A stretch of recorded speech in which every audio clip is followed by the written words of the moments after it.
I never wanted to be a member of Congress. It was never on my bucket list because I was a pretty shy individual.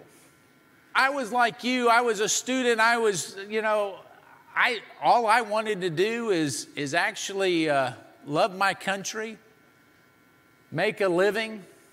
Well, not just a living. I wanted to make a really good living. And yet I did that. I lived the American dream because I'm a nobody from nowhere. I didn't come from a well-connected family. But here's the thing is, it wasn't on my bucket list. I can remember I had lived the American dream. I had made a very good living. And yet I was concerned that my country, that we were losing it, that the liberal left was taking it over, that Washington, D.C. no longer represented the values that I held dear. And I can remember praying about it, and my wife and I, we were praying, well, should I run for Congress? I got the answer, I believed. I can remember still, I was driving in part of the district. I got that answer. I felt like there was a calling to run for office. Now, I had a great company. I really didn't want for anything.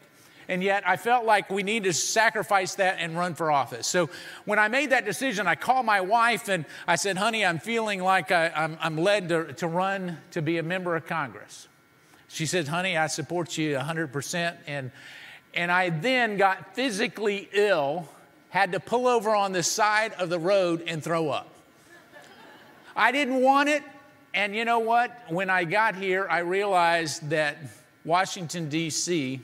was in a lot worse shape than I ever imagined it to be. Because a lot of people campaign. You've heard them. Actually, you've campaigned for candidates, haven't you? How many of you have actually knocked doors or made phone calls or volunteered?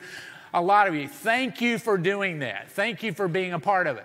But what happens is they campaign one way and they come up here and act another way, don't they? It is time that we make sure that they have a backbone of steel. It is time.